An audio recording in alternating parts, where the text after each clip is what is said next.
9월부터 코로나 시대에 선교사님들이 어떻게 지내시는지를 통계 전문가 되시는 목회 데이터 연구소의 지용근 대표님과 준비해서 한국 선교 지도자 포럼 제20회 때 지난 12월 8일 날 발표를 했고, 또 발표 이후에 저희가 조금 더 디테일하게 선교사 통계가 의미하는 내용들과 또 여러 일들을 좀 같이 나누려고 특별하게 방송을 진행을 하게 되었습니다.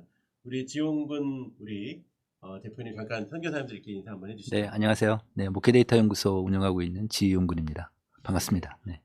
통계 전문가로 일하시게 된 배경이 뭐가 좀 있으신가요? 저는 어렸을 때부터 산수를 좋아했어요. 산수를. 네, 그래서 대학교 전공은 사회학과를 졸업했는데 늘 숫자와 관련된 것들을 좋아해서 그래서 결국 이 길로 온 것 같습니다. 네. 네. 아무래도 이제 그럼 옛날에도 이런 일들을 계속 쭉 하셨다고 네. 제가 들었는데 학교 졸업하고 네. 바로 한국 갤럽에 들어갔습니다. 그 당시에는 네. 제가 88년도에 들어갔는데 그 당시에는 갤럽이 유일한 조사 전문 기관이었죠.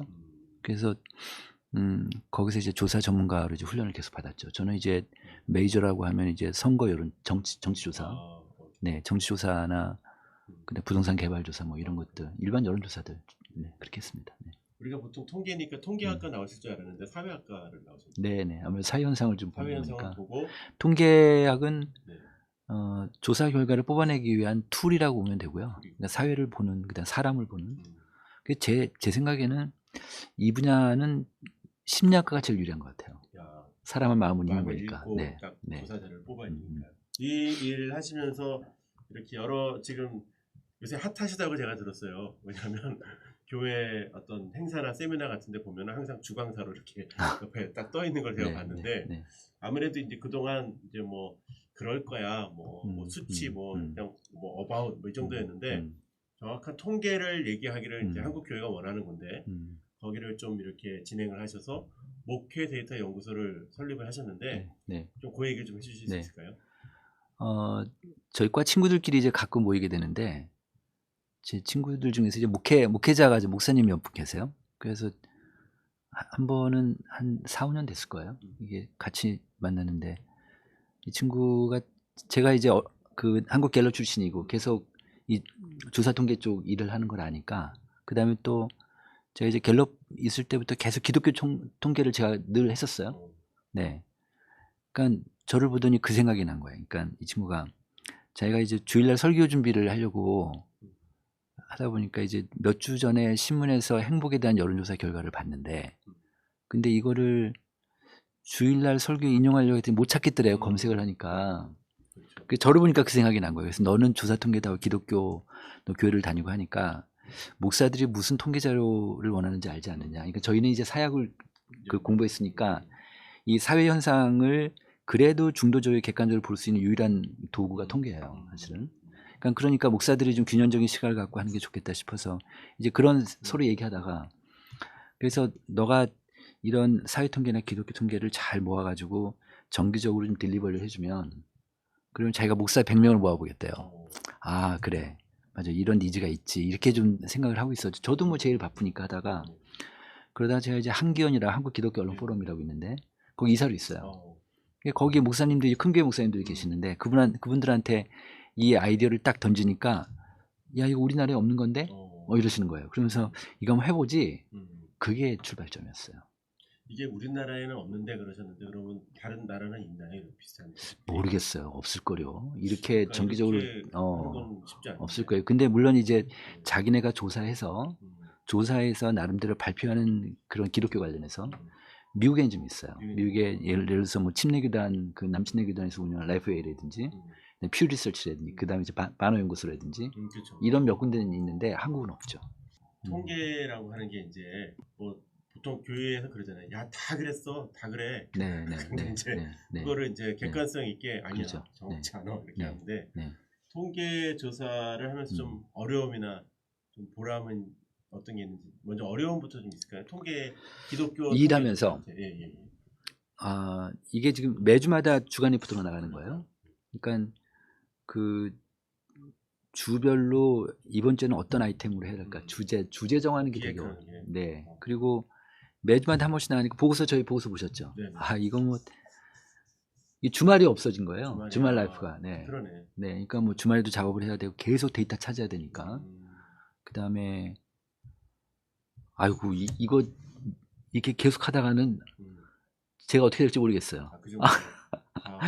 그러니까 이게 좀 펀딩이 많이 되면 네네. 그 좀 인력을 좀 뽑아서 좀 하면 좋겠는데 그러지도 못하고 하니까 겨우 지금 뭐 운영하고 있습니다. 네. 아유, 그게 좀 제일 어려운 점이에요. 학교도 숙제도 이렇게 일주일에 한 번씩 내는 것도 힘든데 그럼 한국 교회 또 통계니까 정확히 해야 되잖아요. 네.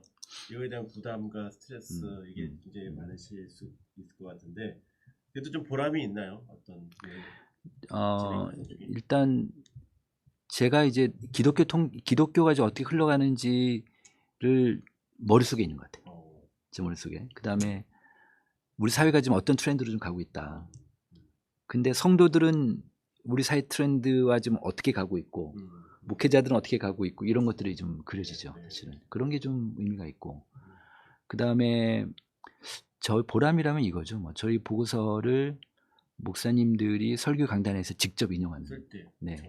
근데 제가 이제 해보면 이 통계 자료를 설교 시간에 많이 인용하는 목사님들이 있고 그렇지 않은 목사님들이 있잖아요. 근데 제가 두 그룹을 좀 보면 통계 자료를 많이 활용하시는 분들이 자기의 주관적인 인용 성향은 있지만 그와 상관없이 사회를 보려고 하는 눈이 그래도 좀 더 균형적이세요. 네, 네. 그런 게 되게 중요하죠. 왜냐하면 목사님이 예를 들어서 아주 보수적인 성향이다. 그렇다고 교인들한테 그걸 강요할 수는 없는데 목사님이 그런 관점에서 이렇게 세상을 보고 그런 관점에서 이렇게 되면 교인들은 한쪽만 보게 되잖아요. 한쪽만 듣게 되니까 그건 좀 문제가 있죠. 그래서 목사님의 어떤 개인적인 생각과 상관없이 사회를 보는 균형적인 시각과 메시지를 교인들한테 그런 관점을 보여주는 건 되게 중요할 수 있을 것 같아요. 기억에 남는 통계 조사가 좀 있습니까? 하셨던 일 중에. 제가 기훈씨라고 한국계 신뢰도 조사를 3년마다 한 번씩 했어요. 그게 90년 초반부터 했나? 90년 중반부터 했을 거예요. 처음에는 별로 느낌이 없다가 두 번째 조사할 때 한국계 신뢰도가 꽤 낮았어요. 그때 KBS에서 아웃시 뉴스를 터뜨린 거예요. 저희는 몰랐는데. 아, 그러면서 이제 사회적으로 개신교인 신뢰도 조사 이렇게 났구나. 뭐 이렇게 됐고 코로나 이후에 또 마침 또 그 기훈시에서 작년 초에 신뢰 조사를 했는데 이건 이제 하나 이제 그야말로 이제 그 비하인드 얘기죠. 예전까지는 5점 척도로 했어요. 이 5점 척도면 매우 신뢰한다, 약간 신뢰한다, 보통이다, 약간 별로 신뢰하지 않는다, 전혀 신뢰하지 않는다 그러니까 이 보통이 들어가니까 보통 신뢰도라는 거는 매우하고 약간을 더하는 거란 말이에요. 이게 한 19%밖에 안 나오는 거예요. 아, 이건 진짜 문제가 있다. 그래가지고 근데 이제 보통 학자들은 5점 척도에 되게 그런 익숙하세요. 왜냐하면 논문을 쓸 때 항상 5점 척도로 하니까. 근데 저희 같은 여론조사 전문가들은 5점을 하면 긍정률이 떨어지니까 이걸 중간을 빼요. 이렇게 되면 4점 척도로 하게 되면은 우리나라 사람들이 중용의 민족이라 이 보통을 좋아해요. 네, 보통을 좋아해요. 이걸 빼면 양쪽으로 나눠지잖아요. 그런데 보통은 어떤 이슈에 대해서는 보통 일반적인 건 그래요. 보통이라고 응답한 사람들한테 다시 물어보면 이게 한 6대 4 정도로 긍정으로 가요. 우리나라 사람들은. 그렇거든요. 제가 그걸 이용했던 거예요. 그럼 제가 이제 작년 초에 한국교회 신뢰도 조사를 하면서 너무 낮으니까 우리 보통 빼고 갑시다. 제가 이렇게 얘기를 했어요. 그래서 그 설문팀에서 오케이 받은 거예요. 그래서 이거를 19%에서 이걸 다 빼니까 작년 초에 데이터가 32%가 나왔어요. 그래도 높게 나온 거야. 아니, 물론 32가 작긴 하지만. 그게 똑같은 스킴을 해서 이제 올해 초에 한교총에서 조사한 게 있어요. 근데 그 1년 동안 코로나 상에서 어떻게 바뀌는지 너무 궁금하지. 사실은 계속 두드려 맞았으니까 우리가. 그래가지고 그게 생각이 난 거야. 그래서 설문을 똑같이 해서 이제 설문 워딩을 똑같이 해가지고 해봤더니 32가 19%로 줄은, 아니 21%로 줄어버린 거예요. 그러니까 11%포인트가 줄은 거야. 아, 그래서 이거를 그 사회에 발표하면 좀 문제가 되니까 그래서 이거를 저희 주간 리포트에만 넣었어요. 그러니까 그래도 목사님들은 알아야 되니까 목회자들은 이렇게 떨어졌다는 거 알아야 되니까 근데 연합뉴스 기자가 이걸 발견했네. 그래가지고 이게 새로운 데이터인 걸 알고 지가 그냥 써버린 거야. 그게 갑자기 알려지게 됐지. 그래서 코로나 때문에 한국교회 신뢰도 확 떨어졌다 이렇게 그렇게 그런 게 되게 좀 말을 또 이어가고 그게 됐죠. 기자들이 좀 잘 이렇게 하기보다는 또 기자들 나름대로 또 현상을 보는 데이터를 그러니까 보통 연합뉴스 해석을 한번 쓰면은 전 언론이 다 쓰게 되니까 네. 그렇게 된 적이 있었죠. 그래서 그 조사에서 보면은 비개신교인데 한국교 신뢰하는 비율이 9%밖에 안 돼요. 지금 얼마나 떨어져요. 이게 이 정도 되면 전도하기 어렵지. 사실은 전도하기 어렵죠. 이런 게 하나의 지표예요. 네. 직업병 없습니까? 통계하시는 분들. 그러니까 언론에서 무슨 숫자 나오면 한번 다시 보게 되죠. 아, 이거를 목회자들이 좋아할까 안 좋아할까. 아, 그렇게. 늘 제 관점은 그거예요. 이거 목회자한테 보여줄까 말까 이런 거. 네, 그런 게 좀 있죠. 네. 보여줄까 말까로 하는 그 주간 그 목회 데이터를 일반 선교사님들이나 다른 분들은 어떻게 뭐 승세는 똑같이 보시면 볼수 있죠? 늘 설교 자료가 되니까 특히 한국 상황에서 네. 그다음에 이제 제가 이제 아까 제가 얘기했던 미국 데이터들 계속 쓰니까요. 미국 데이터들 계속 올려주니까 그런 거 보시면 되게 좋을 것 같고 그 직업병이 하나 있어요. 뭐가 있죠? 제가 이 일하면서 투표를 안 해요. 아, 그래요? 네. 제가 투표를 하면 어느 정당 후보를 찍으면 제 마음이 글로 갈 것 같아서 아, 안 해요. 그런 것도 있고. 네, 제가 갤럽 네. 시작하면서부터 제 원칙이었어요.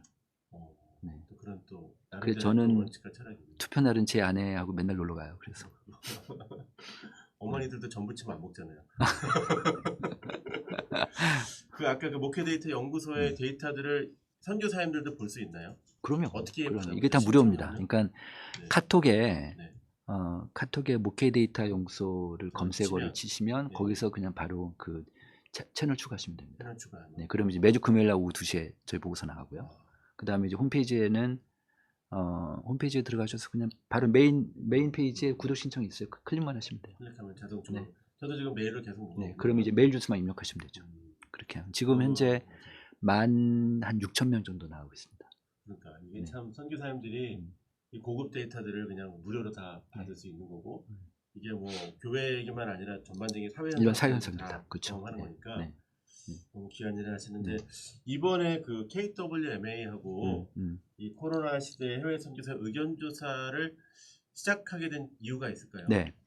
원래는 이 조사를 합동교단하고 하려고 했어요. 합동교단 작년에 하려고 했는데 예산이 없는 거예요. 그래서 결국 이 조사를 포기했어요. 근데 저도 코로나 이후에 지금 해외 선교사님들이 지금 워낙 많이 들어왔다고 하니 진짠가? 뭐 이런 생각 좀 들고 그럼 현재 어떡하게? 뭐 이런 생각이 들어서 야 이거 실태 조사 한번 해야겠다.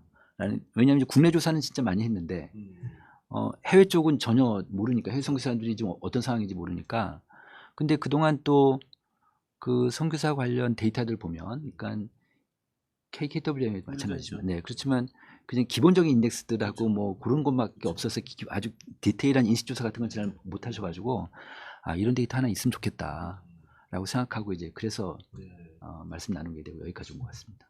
저도 이번에 이제 좀 같이 참여하면서 사실은 여러 개 이제 워딩이라고 그러잖아요. 질문지 만드는 게. 또 저는 또 선교사 출신이니까 이제 선교사 입장에서 아 이거는 좀 해도 되고 안 해도 되겠다 또 하셨는데 또 항상 얘기하면 이거는 목사님 통계학적으로 이렇게 하는 겁니다.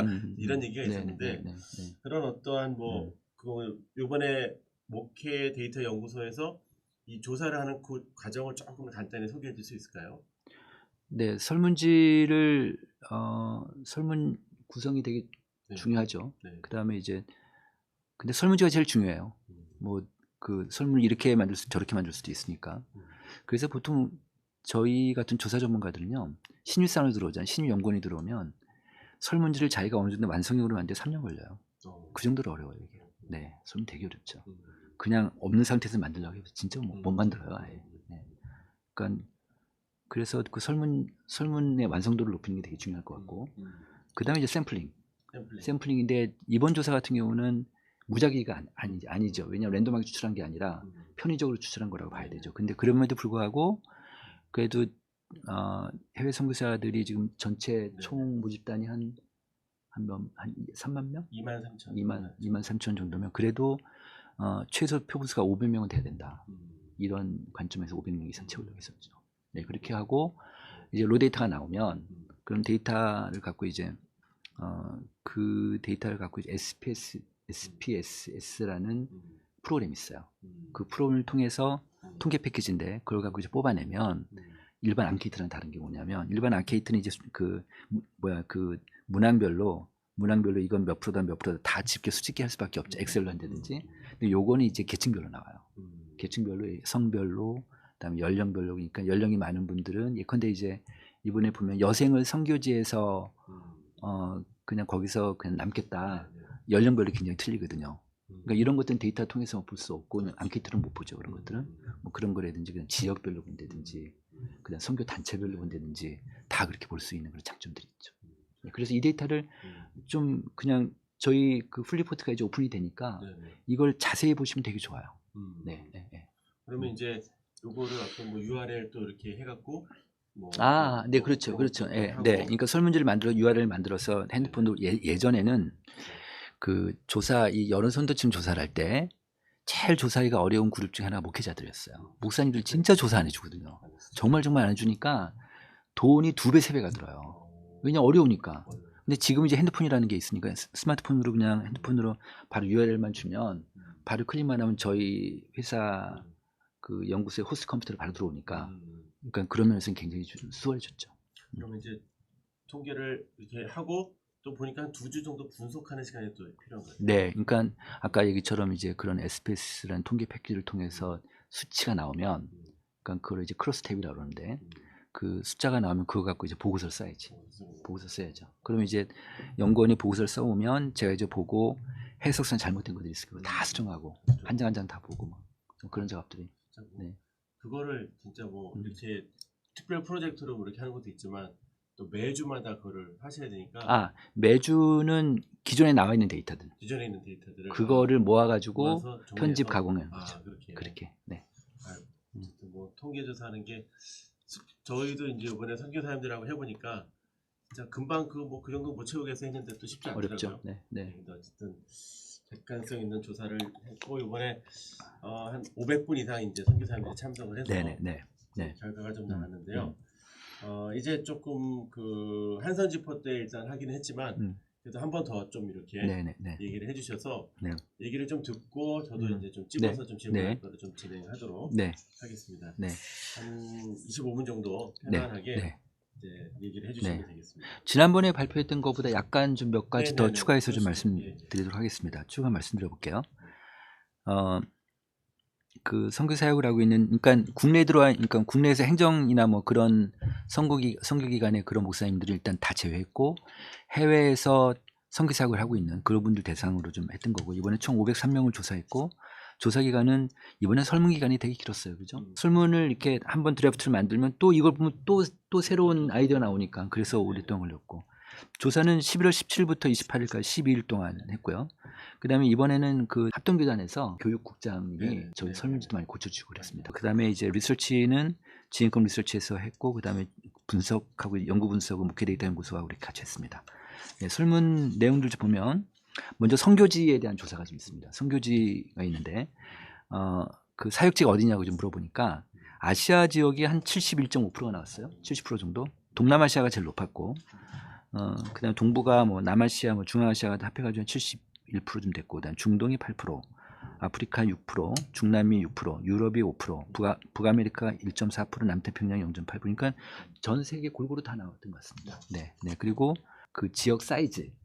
그러니까 아무래도 큰 도시가 42%, 그다음에 이제 큰 도시 대도시 인근이 한 18%, 그다음에 중소도시가 18%, 중소도시 인근이 10%. 그러니까 거의 대부분이 그 음면적, 그러니까 지방보다는, 그러니까 음면적보다는 시골 지역보다는 이제 그 시티 그쪽 중심으로 좀 움직이고 있고, 특별히 뭐 42%는 그야말로 이제 메이저 시티들 그렇게 좀 하고 있습니다. 그다음에 이것도 설문했습니다. 사역지가 기독교에 대한 태도가 어떠냐 이건 물어봤는데, 기독교에 대해서 제한이 있고 기독교를 허락하지 않는다 비율이 한 46%쯤 됐어요. 반반 정도 됐고요. 근데 이것도 이제 지역별로 좀 나눠지게 되는데, 남아시아 같은 경우는 기독교에 대해서 좀 컨트롤하고 있다. 그러니까 허락하지 않고 그 제한적인 비율이 86%나 돼요. 네. 그다음에 좀 그래도 기독교에 대해서 좀 이렇게 부정적인, 그러니까 금지하고 있는 그런 국가들 보면 중앙아시아나 중동쪽, 동북아시아도 한 50% 되고요. 이렇게 세 개의 권역이 좀 높아요. 50% 이상 되는 그렇게 나오고 있습니다. 그다음에 이제 선교 사역 실태를 좀 보면 지난번에도 말씀드렸지만 현재 선교지에서 활동 중인 비율이 76%가 4명 중에 3명 정도. 네. 전 오늘쯤 한번 이런 얘기를 해보고 싶었는데 음. 제가 아무래도 이 연구소를 하다 보니까 여러 교회, 지역교회 목사님들 많이 있잖아요. 네. 근데 이분들이 하는 얘기가 다 들어왔다는 거야.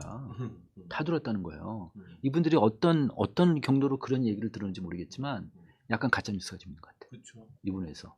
저는 이 데이터 이 데이터 잘못된 거 아닌가 처음에 이렇게 생각했다니까요. 왜냐하면 주변 목사님들이 다 들어왔다고 하니까.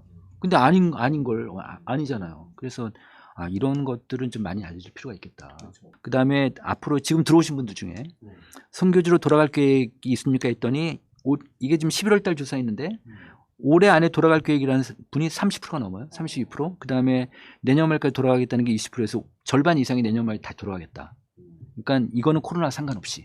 네. 이렇게도 생각하고 계셨습니다. 네. 그 다음에 사역 대상도 이것도 약간 좀 그 국내 잘못 알려진. 네. 저희 같은 평신도들은요. 해외 선교사님들한테 이건 아주 리얼하게 말씀드리면 저는 어렸을 때 교회 생활했고 평신도들은 해외 선교사님들이 한인 사역 많이 하는 줄 알고 있어요. 네. 근데 아니더라고 보니까. 네. 그러니까 뭐 한인 사역까지 하는데 무슨 헌금을 내? 이런 거 있잖아요. 말하자면. 그러니까 현지인 대상이 지금 거의 90% 이상이잖아요. 이 데이터가 보면. 그래서 이것도 좀 많이 알릴 필요가 있겠다. 진짜 선교하시는 거니까. 그죠? 네.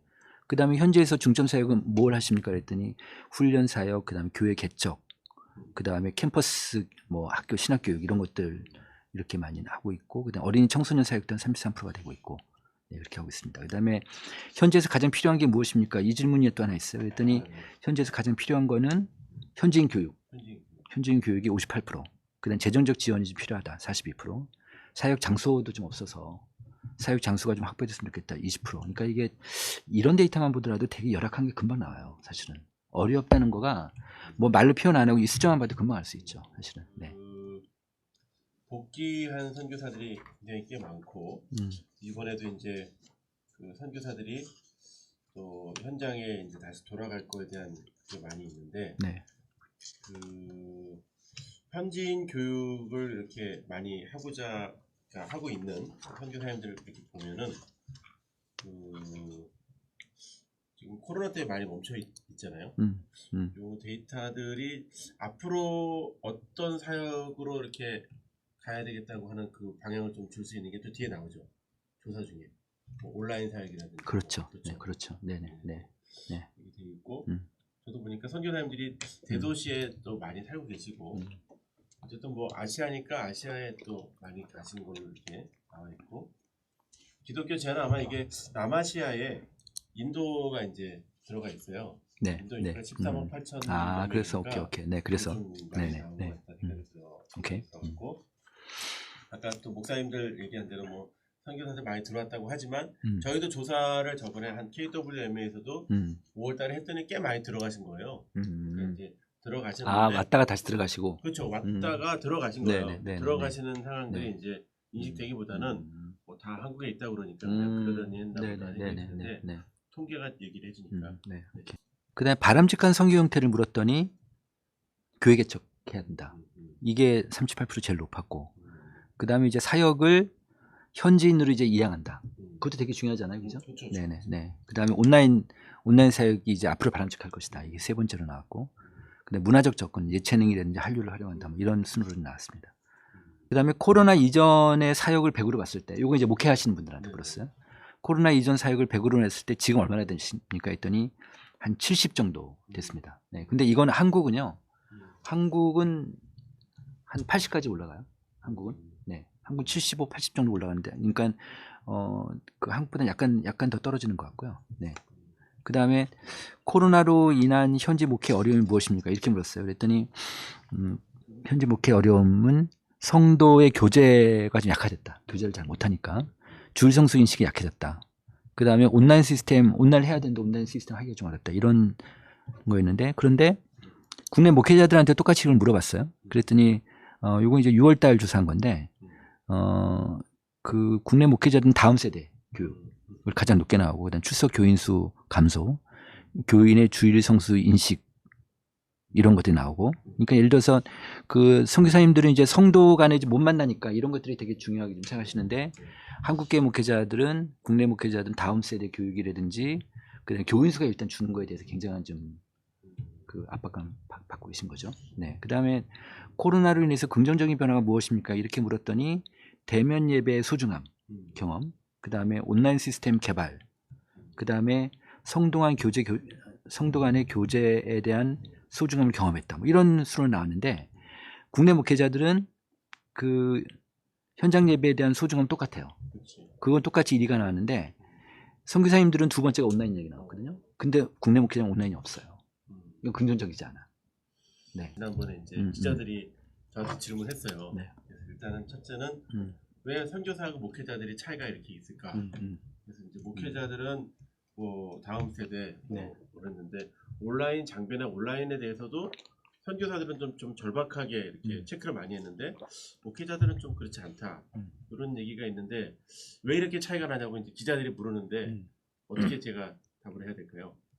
하셨을 거 아니에요. 예? 하셨을 거 아니에요. 그러니까 이제 네. 저는 그렇게 얘기했죠. 선교사들 같은 경우에는 일단은 온라인 장비가 어떤 존재론적으로 네. 만날 수 있는 방법이 없는 거잖아요. 네. 현지에서 나왔고 네. 현지인 사람들을 뭐 스마트폰이나 이런 걸로 만나니까 그 기능이 좀 첨가되면서 뭐 줌인데 뭐 줌도 잘 안 되니까 뭐 이렇게 업그레이드하고 그러는데, 한국은 이제 좀 가까이도 살고 교인들이 네. 네. 또 교회 또 장비들이 있고, 뭐 한국에는 뭐 기독교 방송국도 많이 있다 보니까 그거 보고 저거 보고 막 그러니까 서로 이제 뭐 좀 생각이 좀 다르겠다 이제 생각이 들었거든요. 네. 근데 어떻게 생각해요? 저는 이렇게 생각했어요. 이 데이터에 틀린 걸 보면서 한국 목회자들은 온라인이 없어도 현장 예배 그동안 해왔으니까 온라인이 없어도 현장 예배로 가면 된다라는 인식이 너무 강하신 거예요. 네, 그러니까 온라인 상대적으로 좀 약화된 거고, 그러니까 현장 예배라든지 어떤 공동체라든지 이런 쪽으로 이제 그 다음에 또 지금 그 교회학교나 주일학교 워낙 어려우니까 그런 쪽으로 이제 먼저 생각을 하시는 거고,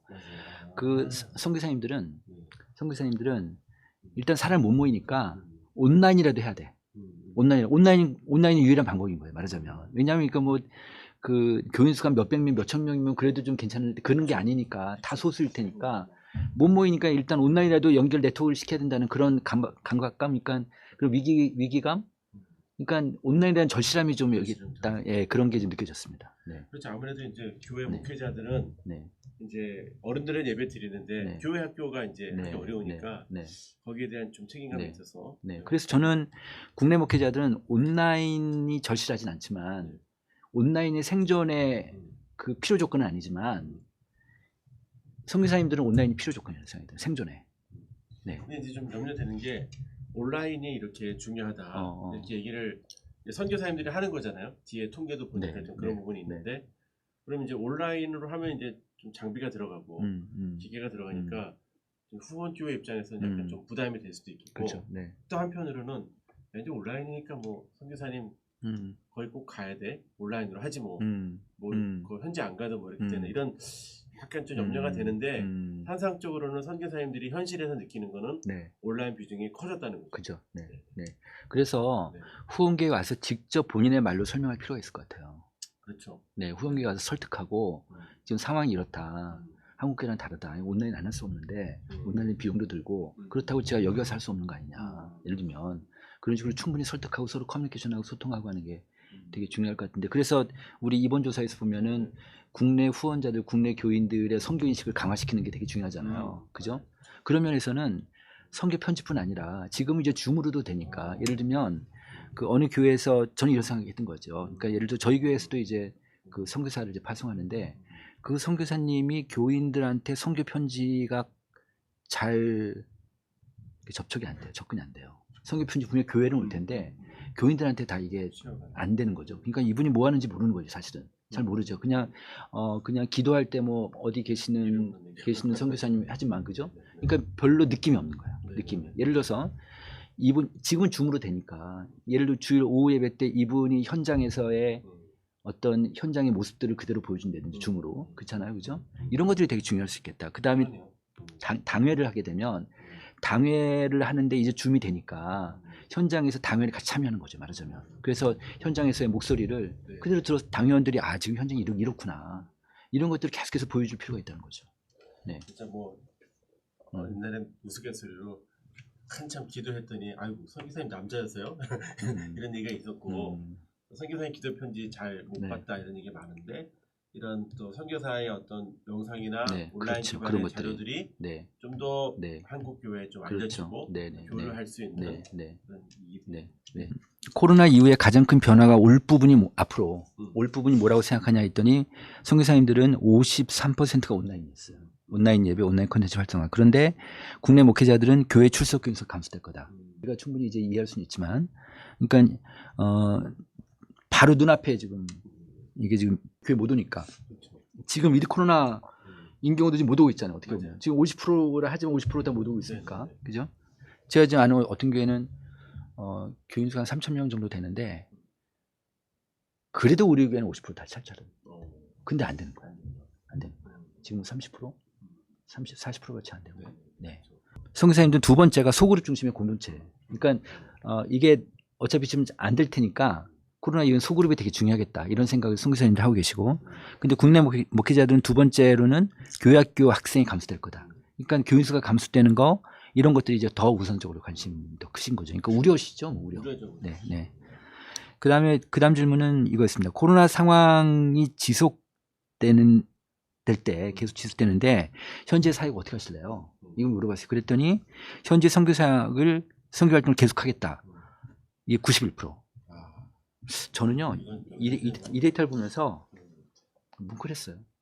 저는 뭉클했어요. 왜 안 들어오고 싶겠어요. 네, 다 들어오는데. 네, 돌아오시는 저러시는데. 네. 그리고 그다음에 질문이 뭐였냐면 코로나 감염 경험 여부였어요.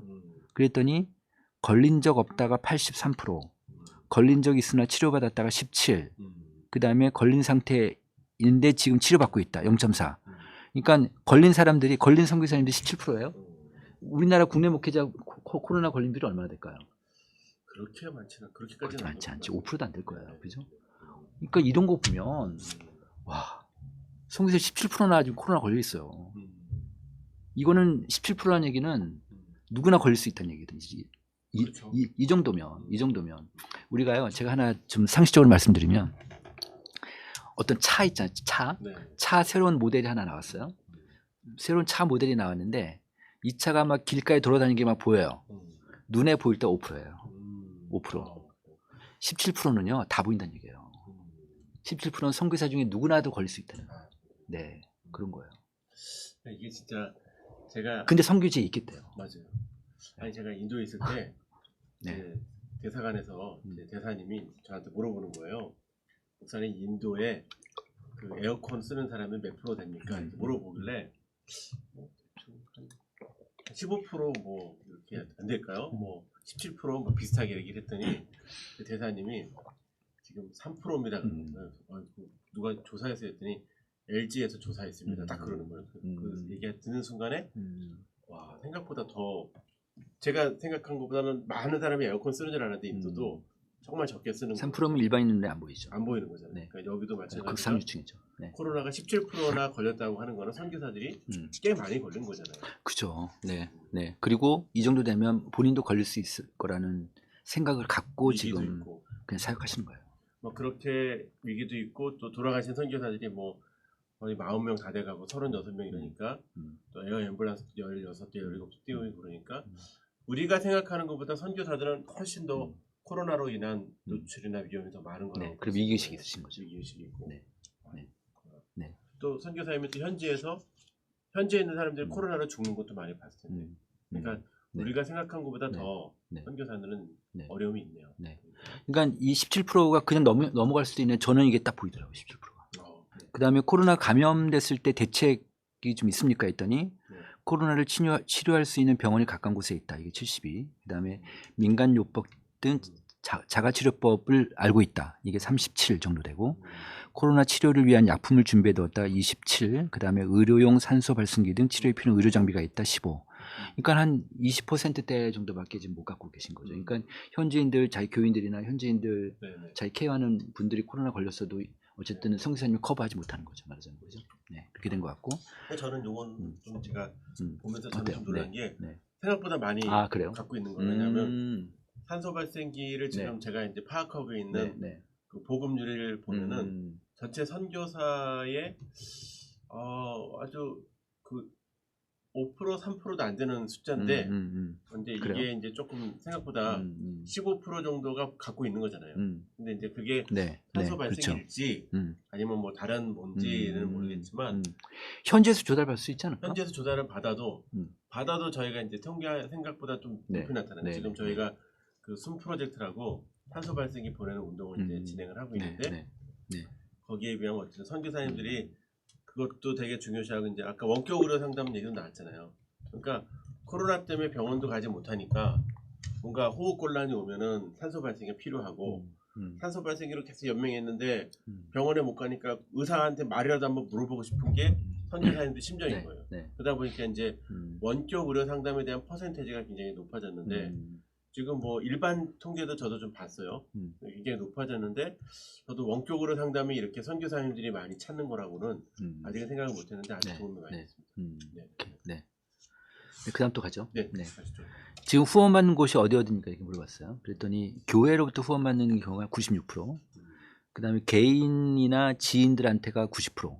그러니까 지금 교회로 후원받는 거하고 개인 후원하고 비슷해요. 개인이 떨어지진 않더라고요. 그러니까 교회로부터 하지만 또 자기 주변의 지인들이나 개인들한테 거의 비슷한 정도로. 네, 그러니까 이건 어떻게 보면 교회 후원만 갖고 안 된다는 거겠죠. 그죠? 네, 그래서 개인 후원도 굉장히 높고, 그다음에 가족 친척도 한 50% 정도. 가족 친척도. 그다음에 기독교기관 16% 이렇게 되고 있습니다. 네. 자, 그다음에 코로나 이후에 이제 파이낸스 쪽을 물어봤는데, 일단 먼저 그 왼쪽 볼게요. 지금 현재 후원 여부를 물어보니까 후원을 받고 있는 경우가 94%쯤 되고 후원을 받고 있지 않은 경우가 한 6%쯤 됩니다. 그리고 이제 그 다음에 경제적 활동을 지금 하고 있느냐 하고 있을 때 20% 정도 하고 있다고 대답했고, 그러니까 전체 선교사 중에서 한 20%는 자기가 나름대로 그 이제 그 활동을 하시는 거죠. 이코노믹 활동을 하시는 거죠. 그 다음에 80%는 이제 안 하고 오로지 그냥 후원만 받아서 좀 하시는 거고. 어떠세요? 20%는 많은 거예요, 적은 거예요? 그 선교사님들이 네. 자비랑 하는 그렇죠, 네. 자비랑. 일단 이제 조금 질문이 되는 게 이제 교단 선교사님들이 계시고 네. 선교단체 출신 선교사님들이 계시고 거기가 이제 얼만큼 이제 있는데 좀 차이가 있긴 있어요. 그다음에 또 목회자 선교사가 있고 평시도 선교사가 있고 차이가 좀 있는데 선교사님들이 자비랑 선교사가 20%다. 그럼 아까 17% 얘기한 것처럼 눈에 보이게 선교사들이 뭔가를 한다는 얘기인데 네, 네. 근데 네. 그렇지는 않은 것 같아요. 왜냐하면 또 지금 코로나 시대에 또 셧다운 하면서 네네, 가게 문 닫은 네. 데도 많고 네. 되게 전전긍긍하지 그냥 뭐 잘 된다라고 하는 데는 많이 못 듣고 그냥 열었다가 코로나 때는 아예 엄두도 못 내고 닫은 데가 더 많은데 근데 뭐 그렇게 아주 뭐 그런 일반 사업뿐 아니라 알바 같은 경우도 가능할 수 있지 않을까요? 아르바이트 같은 경우도? 그렇죠. 선교사들이 직접 뭐 그런 건 많죠. 한국에 들어오시면 임시로 이제 아르바이트를 한다든지 현지에서. 현지에서는 인건비가 사실은 싸요. 인건비가 싸다 보니까 선교사들은 인건비가 높은데 네. 인건비라고 하는 건 좀 그런데 고비용의 그런 게 필요한데 현지인들이 선교사를 고용해서 아르바이트까지 단순 노무를 하진 않더라고요. 그러니까 이제 네. 선교사님들 어떤 뭐 그냥 사역을 위해서 어떤 커피숍이나 네. 뭐 이런 네. 카페나 이런 거는 하고 또 나아가서 뭐 물품을 좀 네. 무역업을 해서 네. 이렇게 하는 정도가 네. 있는데 네. 그거는 좀 오케이. 그럼 어쨌든 본인이 이제 그 자비랑 선교를 해서 그런 활동을 해서 그 소득이 전체 소득이 얼마나 됩니까? 그랬더니 한 55%쯤 되고 있습니다. 55%. 이분들이 이제 이렇게 그 개인 활동을 하고 계신 분 절반 중에서는 이상을 돈을 벌어서 그렇죠. 충당한다는 네, 얘기죠. 그렇습니다. 예. 그리고 이제 아마 이제 앞으로 제 생각에는 이제 이 비율이 계속 늘어날 것 같은데 이제 이런 거 코로나 이후에 이제 후원 변화가 있습니까? 했더니 변화가 이전과 비슷하다가 한 62% 됐고 그 다음에 줄어들었다가 30% 늘었다가 6%예요. 그러니까 줄어들었다가 30이고 늘었다가 8%입니다. 그러니까 줄어들었다가 좀 더 높잖아요. 그러니까 점점 더 이럴 가능성이 있습니다. 그래서 그러니까 국내 그 후원 그룹들한테 이런 선교 인식을 지속적으로 넣어주는 게 되게 중요할 텐데 이제는 온라인 사실은 이 코로나로 인해서 우리가 전혀 몰랐던 하나의 툴을 발견한 거예요. 그게 줌이에요. 그렇잖아요, 그죠? 그러니까 현지의 네. 현지 상황을 그대로 줌으로 교인들이 볼 수 있거든 이제는. 맞아요. 그렇잖아요. 그게 되게 중요할 것 같아요. 음, 이거 눈으로 봐야지. 음, 눈으로 보고 선교사님들이 어떻게 살고 있는지를 보고 그 동네 아이들이 선교사님한테 어떻게 교육받는지 봐야지. 아, 이거 우리가 지금 후원하고 이게 선교하는 게 의미가 있구나. 이런 것들이 되게 중요할 것 같다는 생각이 들었습니다. 네. 그다음에 노후 관련해서 네. 이것도 제가 깜짝 놀랐어요. 너무 네. 노후 준비 여부가 37%였어요. 음.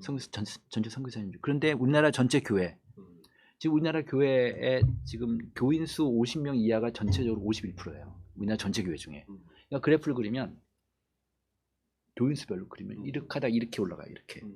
그러니까 끝까지 갔다 갑자기 이렇게 올라가요. 그러니까 이게 무슨 얘기냐? 완전 편중화. 우리나라 교회가 가운데 교회가 50명이니까 50명. 그러니까 이렇게 편중화된 그러니까 이 정도로 소형 교회가 많은 교회 한국계 목회자들은 우리 사회에서 중하위층이에요.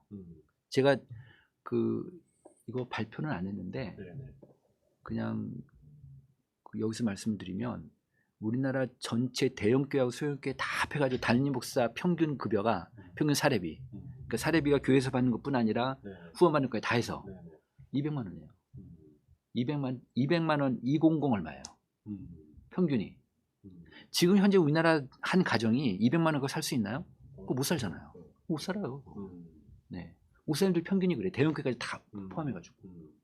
이 정도로 어려운데도 근데 목사님 이렇게 어렵죠. 그래서 목사님들 한국계 목사님들이 노후 준비를 일반인보다 훨씬 못하지. 못하죠. 근데도 66%거든요.